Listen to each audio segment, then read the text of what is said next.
Okay, chapter 24 is about 22 pages long, so let's get on it. All right, I'm on page 221. As I rose and dressed, I thought over what had happened, and wondered if it were a dream. I could not be certain of the reality till I had seen Mr. Rochester again, and heard him renew his words of love and promise. While arranging my hair, I looked at my face in the glass, and felt it was no longer plain. There was hope in its aspect, and life in its color, and my eyes seemed as if they had beheld the fount of fruition, and borrowed beams from the lustrous ripple. I had often been unwilling to look at my master, because I feared he could not be pleased at my look, but I was sure I might lift my face to his now, and not cool his affection by its expression. I took a plain but clean and light summer dress from my drawer, and put it on. It seemed no attire had ever so well become me, because none had I ever worn in so blissful a mood. All right, so she thinks she's more attractive now because she's in love.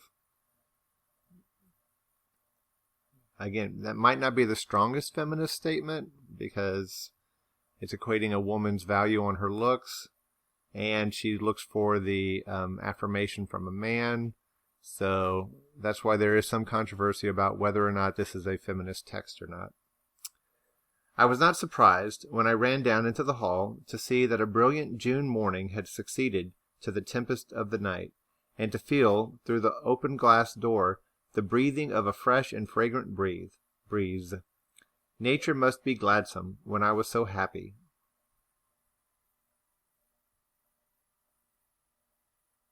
A beggar woman and her little boy, pale, ragged objects both, were coming up the walk, and I ran down and gave them all the money I happened to have in my purse, some 3 or 4 shillings. Good or bad, they must partake of my jubilee.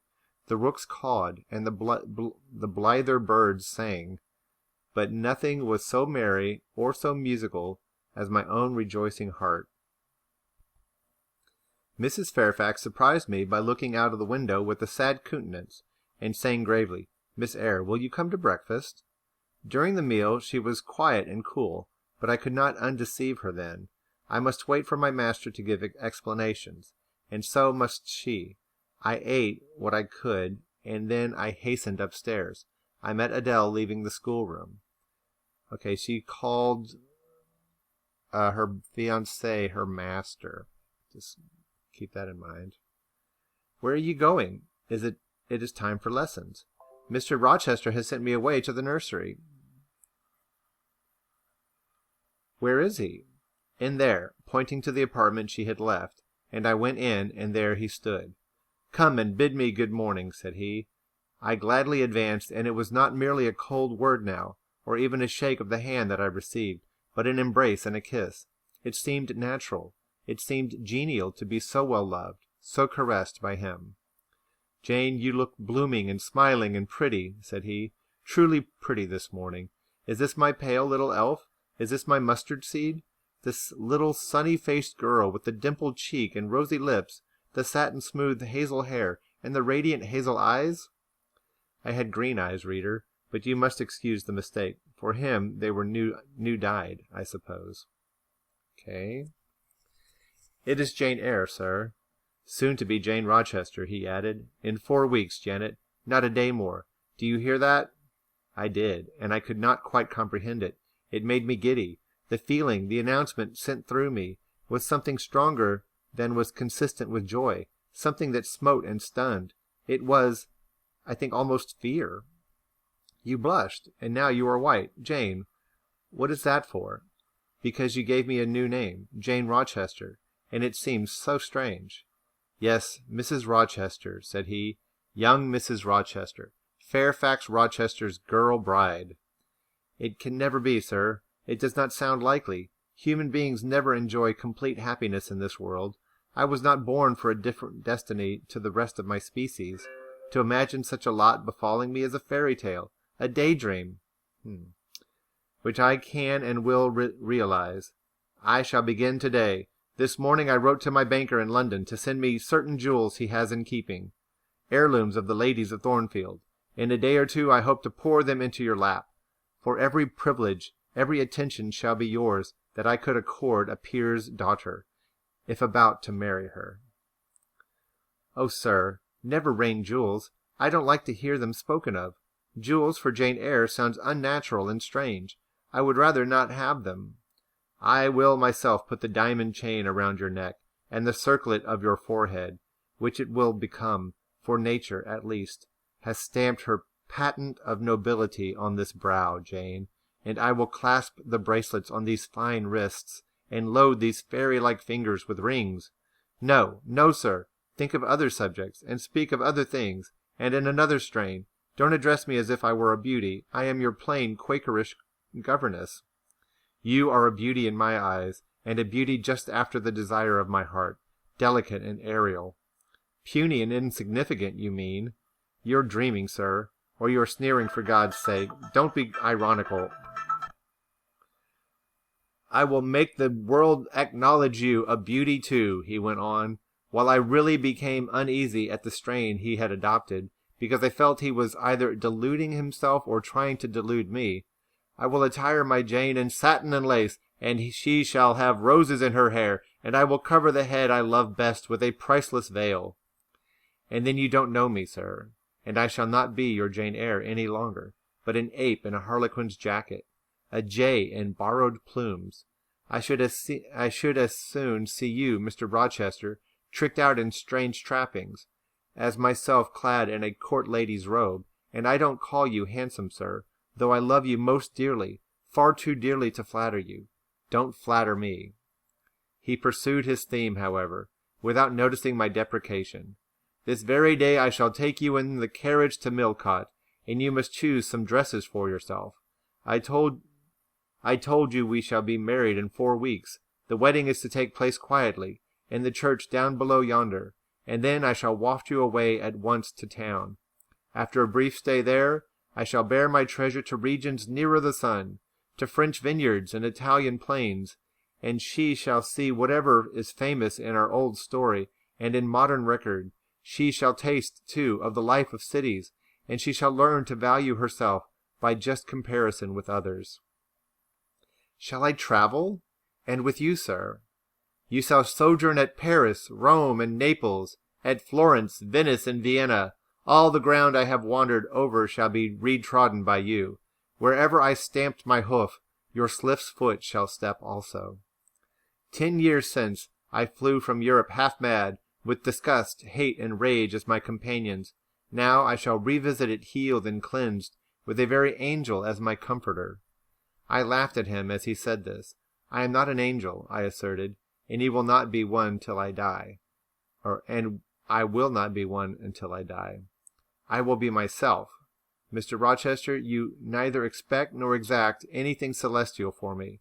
You will not get it any more than I shall get it for you, which I do not at all anticipate. Okay, so Rochester's being overly romantic, talking of angels and queens and diamonds and traveling and beauty, and Jane's like, hey, I'm the same lady that you fell in love with.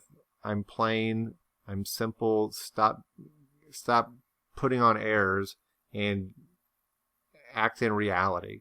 So he represents romanticism and she represents reality. That's a hint for those of you who are studying for the final exam on May the 5th. I laughed at him and he said this. Oh wait, did I already read that? I am not an angel, I asserted, and I will not be one until I die. Okay. What do you anticipate of me? For a little while you will perhaps be as you are now, a very little while, and then you will turn cool, and then you will be capricious, and then you will be stern, and I shall have much ado to please you. But when you get well used to me, you will perhaps like me again. Like me, I say, not love me. I suppose your love will effervescence in 6 months or less. I have observed in books written by men that period assigned by the farthest to which a husband's ardor extends. Yet, after all, as a friend and companion, I hope never to become quite distasteful to my dear master. Okay, again, she's being very realistic. She's read books on the subject of marriage. Distaste and like you again. I think I shall like you again, and yet again, and I will make you confess I do not only like but love you, with truth, fervor, constancy. Yet are you not capricious, sir? To women who please me only by their faces, I am the very devil when I find out they have neither souls nor hearts, when they open to me a perspective of flatness, triviality, and perhaps imbecility, coarseness and ill temper, but to the clear eye and eloquent tongue, to the soul made of fire, and of the character that bends but does not break, at once supple and stable, tractable and consistent, I am ever tender and true. Had you ever experience of such a character, sir? Do you ever love such an one? I love it now. But before me, if I indeed, in any respect, come up to your difficult standard? I never met your likeness, Jane. You please me, and you master me. You seem to submit, and I like the sense of pliancy you impart, and while I am twining the soft, silken skein around my fingers, it sends a thrill up my arm to my heart. I am influenced, conquered, and the influence is sweeter than I can express, and the conquest I undergo has a witchery beyond any triumph I can win. Why do you smile, Jane? What does this inexplicable, that uncanny turn of countenance mean? I was thinking, sir, you will excuse the idea, it was involuntary. I was thinking of Hercules and Samson with their charmers. You were, you little elfish... Hush, sir. You don't talk very wisely just now, any more than those gentlemen acted very wisely. However, had they been married, they would no doubt by their severity as husbands have made up for their softness as suitors. And so will you, I fear. I wonder how you will answer me a year hence. Should I ask a favor, it does not suit your convenience or pleasure to grant. Ask me something now, Jane, the least thing. I desire to be entreated. Indeed, I will, sir. I have my petition all ready. Speak. What if you look up and smile with that countenance? I shall swear concession before I know to what, and that will make a fool of me. Not at all, sir. I ask only this. Don't send for the jewels, and don't crown me with roses. You might as well put a border of gold lace around that plain pocket handkerchief you have there. I might as well gild refined gold. I know it. Your request is granted, then, for the time. I will remand the order I dispatched to my banker. But you have not yet asked for anything. You have prayed a gift to be withdrawn. Try again. Well then, sir, have the goodness to gratify my curiosity, which is much piqued on one point. He looked disturbed. What? What? He said hastily. Curiosity is a dangerous petition. It is well I have not taken a vow to accord every request. But there can be no danger in complying with this, sir. Utter it, Jane, but I wish that instead of a mere inquiry into perhaps a secret, it was a wish for half my estate. Now, King Ahasuerus, what do I want with half your estate? Do you think I am a Jew usurer, seeking good investment in land? I would much rather have all your confidence. You will not exclude me from your confidence if you admit me to your heart. You are welcome to all my confidence that is worth having, Jane. But for God's sake, don't desire a useless burden. Don't long for poison. Don't turn out a downright Eve on my hands. Why not, sir? You have just been telling me how much you liked to be conquered, and how pleasant over-persuasion is to you. Don't you think I had better take advantage of the confession, and begin and coax and entreat, even cry and be sulky if necessary, for the sake of a mere essay of my power? I dare you to any such experiment. Encroach, presume, and the game is up. Is it, sir? You soon give in. How stern you look now. Your eyebrows have become as thick as my finger, and your forehead resembles what, in some very astonishing poetry, I once saw styled in a blue-piled thunderloft. That will be your married look, sir, I suppose. If that will be your married look, I, as a Christian, will soon give up the notion of consorting with a mere sprite or salamander. But had you to ask, thing, out with it. He called her a thing. Anyway. There you are less than civil now, and I like rudeness a great deal better than flattery. I had rather be a thing than an angel. This is what I have to ask. Why did you take such pains to make me believe you wished to marry Miss Ingram? Is that all? Thank God it was no worse. And now now he unknit his black brows, looked down, smiling at me, and stroked my hair, as if well pleased at seeing a danger averted. I wonder what he was really scared of her asking. I think I may confess, he continued, even although I should take you a little indignant, Jane, and I have seen that what a fire spirit you can be when you are indignant. You glowed in the cool moonlight last night, when you mutinied against fate, and claimed your rank as my equal. Janet, by the by, it was you who made me the offer. Of course I did, but to the point, if you please, sir. Miss Ingram?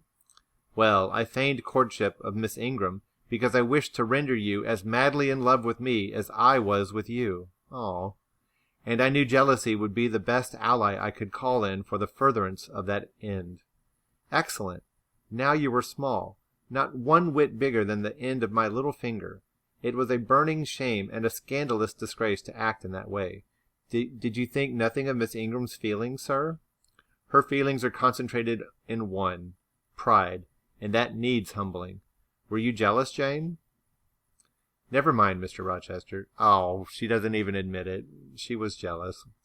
It is in no way interesting to you to know that. Answer me truly once more. Do you think Miss Ingram will not suffer from your dishonest coquetry? Won't she feel forsaken and deserted? Impossible. When I told you how she is, on the contrary, deserted me, the idea of my insolvency cooled, or rather extinguished, her flame in a moment. You have a curious designing mind, Mr. Rochester. I am afraid your principles on some points are eccentric. My principles were never trained, Jane.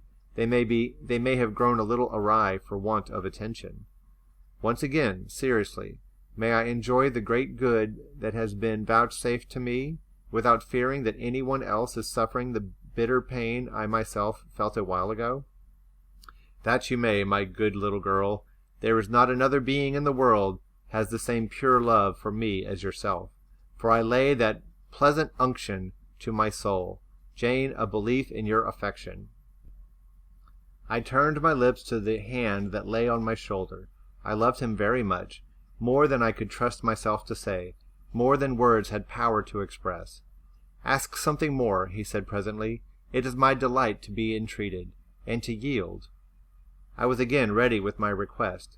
Communicate your intentions to Mrs. Fairfax, sir. She saw me with you last night in the hall, and she was shocked. Give her some explanation before I see her again. It pains me to be misjudged by so good a woman. Go to your room and put on your bonnet, he replied. I mean you to accompany me to Millcote this morning, and while you prepare for the drive, I will enliven the old lady's understanding. Did she think, Janet, you had given the world for love, and considered it well lost? I believe she thought I had forgotten my station, and yours, sir. Station! Station! Your station is in my heart, and on the necks of those who would insult you, now or hereafter. Go. I was soon dressed, and when I heard Mr. Rochester quit Mrs. Fairfax's parlour, I hurried down to it. The old lady had been reading her morning portion of Scripture. The lesson for the day, her Bible lay open before her, and her spectacles were upon it. Her occupation, suspended by Mr. Rochester's announcement, seemed now forgotten. Her eyes, fixed on the blank wall opposite, expressed the surprise of a quiet mind stirred by unwonted tidings. Seeing me, she roused herself. She made a sort of effort to smile, and framed a few words of congratulation, but the smile expired, and the sentence was abandoned unfinished. She put up her spectacles, shut the Bible, and pushed her chair back from the table. I feel so astonished, she began. I hardly know what to say to you, Miss Eyre. I have surely not been dreaming, have I? Sometimes I half fall asleep when I am sitting alone and fancy things that have never happened. It has seemed to me more than once when I have been in a doze that my dear husband, who died 15 years since, has come in and sat down beside me, and that I have even heard him call me by my name, Alice, as he used to do. Now can you tell me whether it is actually true that Mr. Rochester has asked you to marry him? Don't laugh at me, but I really thought he came in here 5 minutes ago and said that in a month you would be his wife. He has said the same thing to me, I replied. He has? Do you believe him? Have you accepted him? Yes. She looked at me bewildered. I could never have thought it. He is a proud man. All the Rochesters were proud. And his father, at least, liked money. He, too, has always been called careful. He means to marry you? He tells me so. She surveyed my whole person. In her eyes I read that they had there found no charm powerful enough to solve the enigma. It passes me, she continued, but no doubt it is true since you say so. How it will answer, I cannot tell. I really don't know. Equality of position and fortune is often advisable in such cases, and there are 20 years of difference in your ages. He might almost be your father. No, indeed, Mrs. Fairfax, exclaimed I, nettled. He is nothing like my father. No one who saw us together would suppose it for an instant. Mr. Rochester looks as young, and is as young, as some men at 25. So Jane almost got a little upset at being told that Rochester's old enough to be her father. Is it really for love he is going to marry you? She asked. I was hurt. I was so hurt by her coldness and skepticism that the tears rose to my eyes. I am sorry to grieve you, pursued the widow, but you are so young, and so little acquainted with men. I wish to put you on your guard. It is an old saying that all is not gold that glitters, and in the case I do fear there will be something found to be different to what either you or I expect. Why? Am I a monster? I said. Is it impossible that Mr. Rochester should have a sincere affection for me? No, you are very well, and much improved of late, and Mr. Rochester, I dare say, is fond of you. I have always noticed that you were a sort of pet of his. There are times when, for your sake, I have been a little uneasy at his marked preference, and have wished to put you on your guard, but I did not like to suggest even the possibility of wrong. I knew such an idea would shock, perhaps offend you, and you were so discreet, and so thoroughly modest and sensible. I hoped you might be trusted to protect yourself. Last night I cannot tell you what I suffered when I sought all over the house and could find you nowhere, nor the master either, and then at 12 o'clock saw you come in with him. Well, never mind that now, I interrupted impatiently. It is enough that all was right.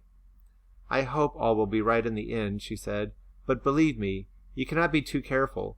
Try and keep Mr. Rochester at a distance. Distrust yourself as well as him. Gentlemen in his station are not accustomed to marry their governesses. I was growing truly irritated. Happily, Adele ran in. Let me go to Millcote too, she cried. Mr. Rochester won't, though there is much room in the new carriage. Beg him to let me go, mademoiselle. That I will, Adele, and I hastened away with her, glad to quit my gloomy monitress. The carriage was ready. They were bringing it round to the front, and my master was pacing the pavement, Pilot following him backwards and forwards. Adele may accompany us. May she not, sir? I told her no. I'll have no brats. I'll have only you. Do let her go, Mr. Rochester, if you please. It would be better. Not it. She will be a restraint. He was quite peremptory, both in look and voice. The chill of Mrs. Fairfax's warning and the damp of her doubts were upon me. Something of unsubstantiality and uncertainty had beset my hopes. I half lost the sense of power over him. I was about mechanically to obey him without further remonstrance, but as he helped me into the carriage, he looked at my face. "What is the matter?" he asked. "All the sunshine is gone. Do you really wish the bairn to go? Will it annoy you if she is left behind?" "I would far rather she went, sir." Then off for your bonnet, and back like a flash of lightning," cried he to Adele. She obeyed him with what speed she might. "After all, a single morning's interruption will not matter much," said he, "when I mean shortly to claim you, your thoughts, conversation, and company for life." Adele, when lifted in, commenced kissing me by way of expressing her gratitude for my intercession. She was instantly stowed away into a corner, and on the other side of him. She then peeped round to where I sat. So stern a neighbour was too restrictive to him. In this present fractious mood she dared whisper no observations, nor ask of him any information. Let her come to me, I entreated. She will perhaps trouble you, sir. There is plenty of room on this side. He handed her over as if she had been a lapdog. I'll send her to school yet, he said, but now he was smiling. Adele heard him and asked if she was to go to school sans mademoiselle, that means without. Yes, he replied, absolutely sans mademoiselle, for I am to take mademoiselle to the moon, and there I shall seek a cave in one of the white valleys among the volcano tops, and mademoiselle shall live with me there, and only me. She will have nothing to eat. You will starve her, observed Adele. I shall gather manna for her morning and night. The plains and hillsides in the moon are bleached with manna, Adele. She will want to warm herself. What will she do for a fire? Fire rises out of the lunar mountains. When she is cold, I'll carry her up to a peak and lay her down on the edge of a crater. All right, so they don't know a whole lot about astronomy here. Well, maybe Adele does. Oh, qu'elle sera ma, peu confortable, and her clothes they will wear out. How can she get new ones? Mr. Rochester professed to be puzzled. Said he. What would you do, Adele? Cudgel your brain for an expedient. How would a white or a pink cloud answer for a gown, do you think? And one could cut a pretty enough scarf out of a rainbow? She is far better as she is, concluded Adele, after musing some time. Besides, she would get tired of living with only you and the moon. If I were mademoiselle, I would never consent to go with you. She has consented. She has pledged her word. But you can't get her there. There is no road to the moon. It is all air, and neither you nor she can fly. Adele, look at that field. We were now outside Thornfield gates and bowling lightly along the smooth road to Millcote, where the dust was well laid by a thunderstorm, and where the low hedges and lofty timber trees on each side glistened green and rain-refreshed. In that field, Adele, I was walking late one evening about a fortnight since, the evening of the day you helped me to make hay in the orchard meadows, and as I was tired with raking swaths, I sat down to rest me on a stile, and there I took out a little book and a pencil, and began to write about a misfortune that befell me long ago, and a wish I had for happy days to come. I was writing away very fast, though daylight was fading from the leaf, when something came up the path and stopped 2 yards off me. I looked at it. It was a little thing with a veil of gossamer on its head. I beckoned it to come near me. It stood soon at my knee. I never spoke to it, and it never spoke to me, in words, but I read its eyes, and it read mine, and our speechless colloquy was to this effect. It was a fairy, and come from Elfland, it said, and its errand was to make me happy. I must go with it, or the common world, to a lonely place, such as the moon, for instance, and it nodded its head towards her horn, rising over Hay Hill. It told me of the alabaster cave and silver vale, where we might live. I said I should like to go, but reminded it, as you did me, that I had no wings to fly. Oh, returned the fairy, that does not signify. Here is a talisman to remove all difficulties, and she held out a pretty gold ring. Put it, she said, on the 4th finger of my left hand, and I am yours, and you are mine, and we shall leave earth and make our own heaven yonder. She nodded again at the moon. The ring, Adele, is in my breeches pocket, under the disguise of a sovereign, but I mean soon to change it to a ring again. But what has mademoiselle to do with it? I don't care for the fairy. You said it was mademoiselle you would take to the moon. Mademoiselle is a fairy, he said, whispering mysteriously, whereupon I told her not to mind his badinage, and she, on her part, evinced a fund of genuine French scepticism, denominating Mr. Rochester un vrai menteur, and assuming him that she made no account whatever of his conte de fée,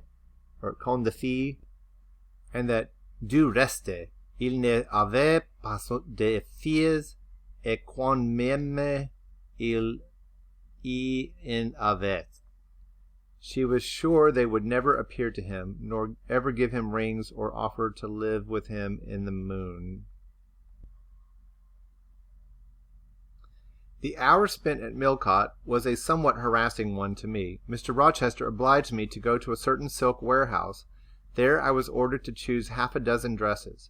I hated the business. I begged leave to defer it. No, it should be gone through with now. By dint of entreaties, expressed in energetic whispers, I reduced the half-dozen to 2. These, however, he vowed he would select himself. With anxiety I watched his eye rove over the gay stores. He fixed on a rich silk of the most brilliant amethyst dye, and a superb pink satin. I told him in a new series of whispers that he might as well buy me a gold gown and a silver bonnet at once. I should certainly have never ventured to wear his choice. With infinite difficulty, for he was stubborn as a stone, I persuaded him to make an exchange in favor of a sober black satin and pearl gray silk.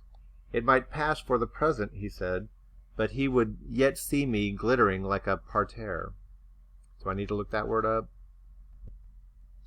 Why couldn't she have just said garden? Well, because it's Charlotte freaking Bronte, that's why. Glad was I to get him out of his silk warehouse, and then out of a jeweler's shop. The more he bought me, the more my cheek burned with a sense of annoyance and degradation.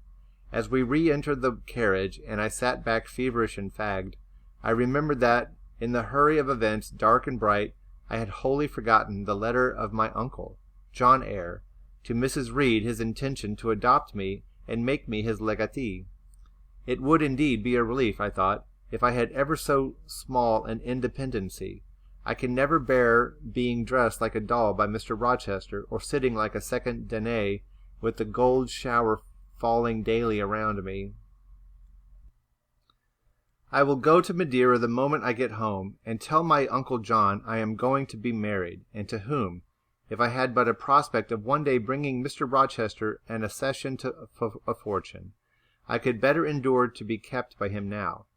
And somewhat relieved by this idea, which I failed not to execute that day, I ventured once more to my feet, my master's and lover's eye, which most pertinaciously sought mine.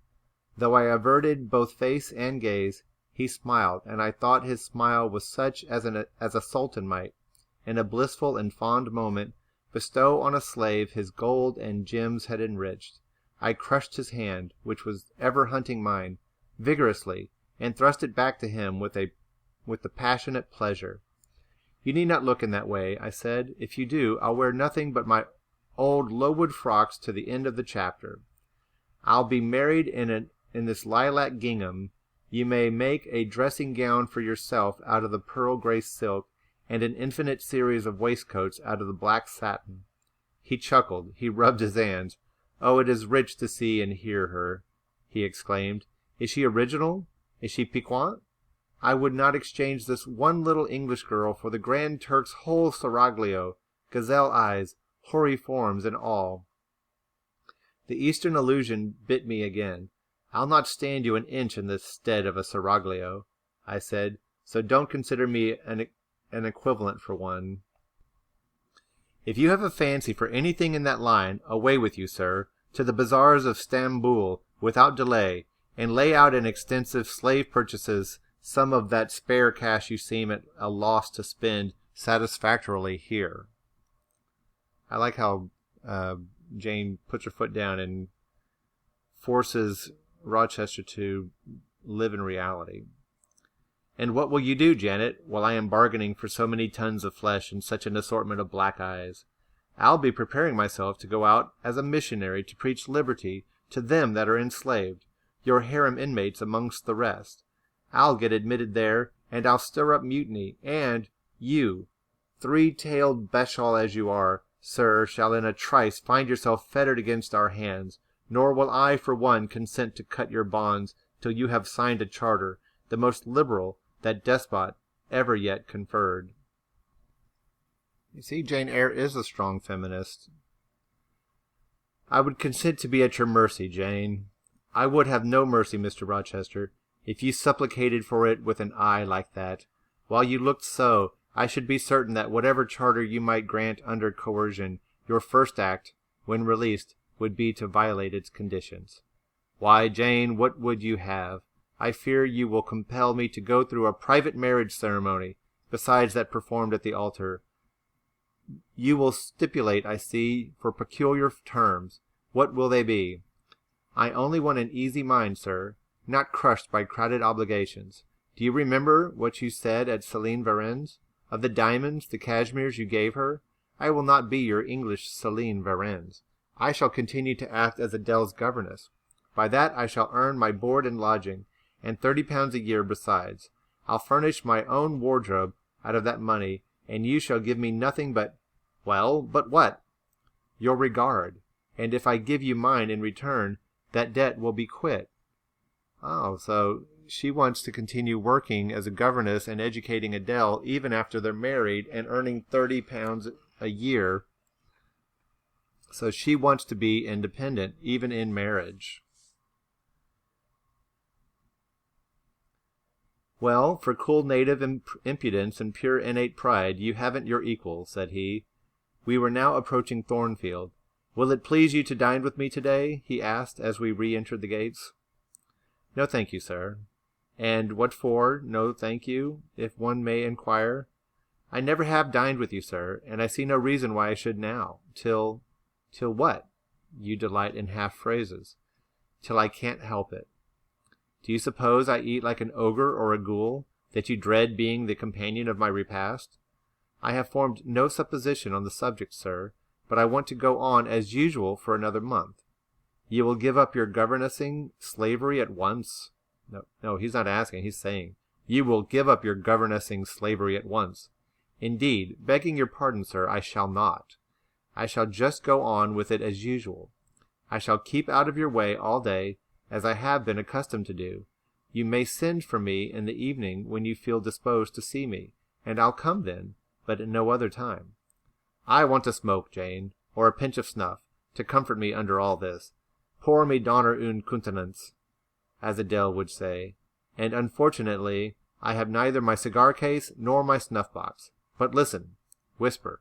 It is your time now, little tyrant, but it will be mine presently, and when once I have fairly seized you to have to hold, I'll just, figuratively speaking, attach you to a chain like this, touching his watch-card. Yes, bonny wee thing, I'll wear you in my bosom, lest my jewel I should tine. Wow, so he's saying, okay, you're the tyrant now, but once we're married, I'm going to chain you up. What do you think of Rochester's definition of marriage?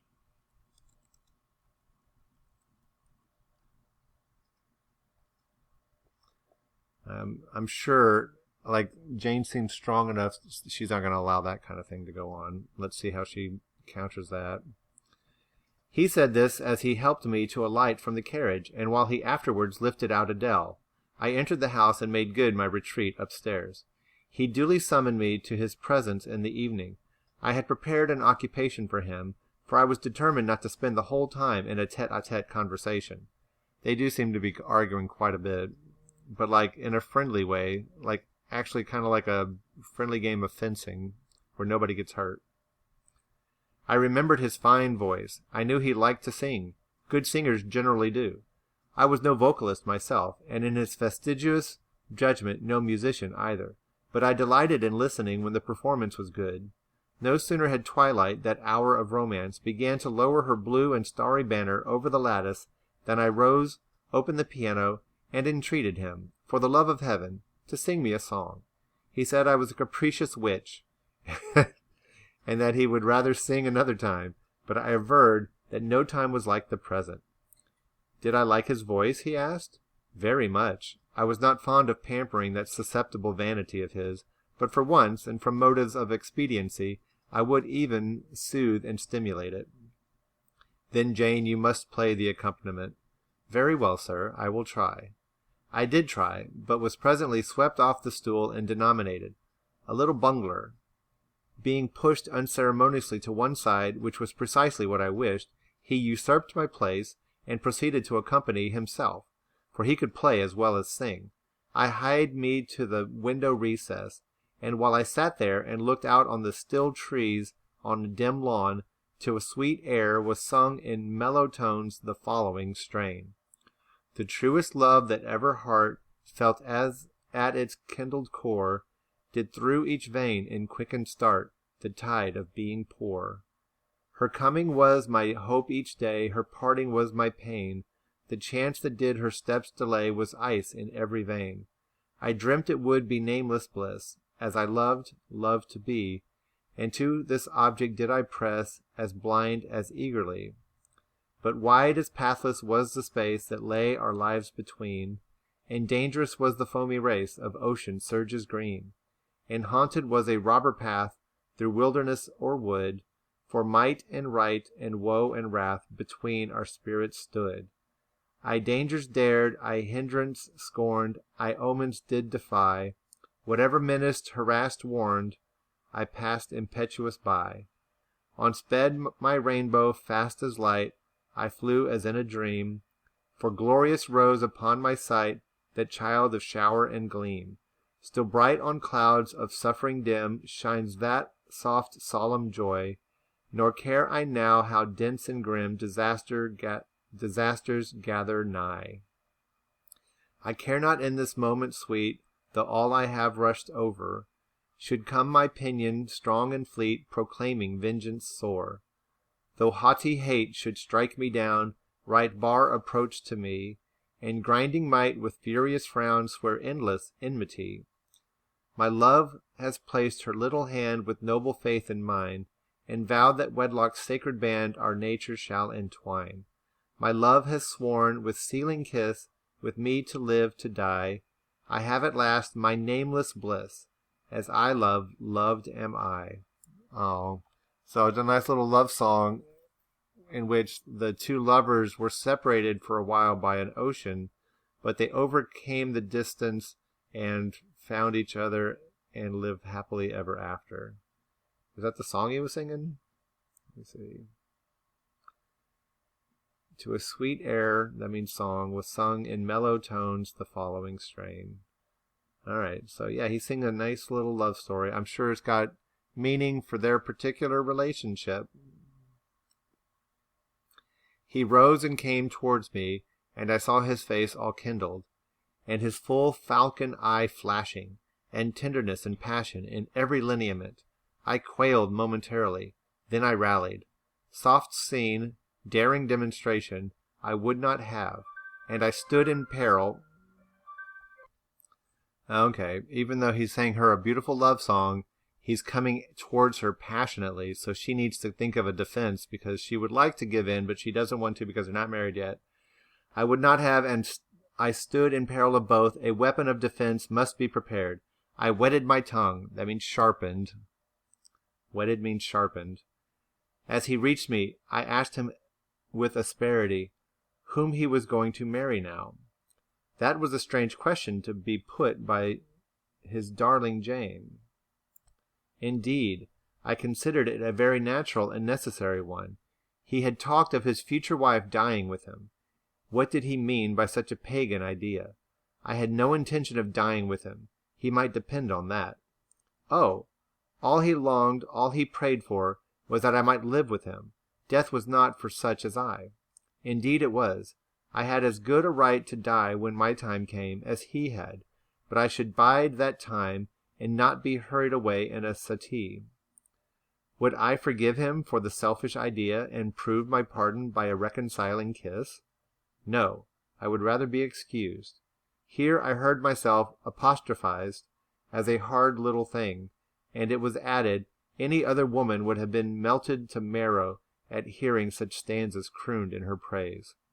I assured him I was naturally hard, very flinty, and that he would often find me so, and that, moreover, I was determined to show him divers rugged points in my character before the ensuing 4 weeks elapsed. He should know fully what sort of a bargain he had made, while there was yet time to rescind it. Oh, so she's playing hard to get even though she's already agreed to marry him.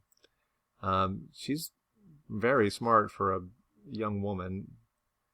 Would I be quiet and talk rationally? I would be quiet if he liked, and as to talking rationally, I flattered myself I was doing that now. He fretted, pished, and pshawed. Very good, I thought.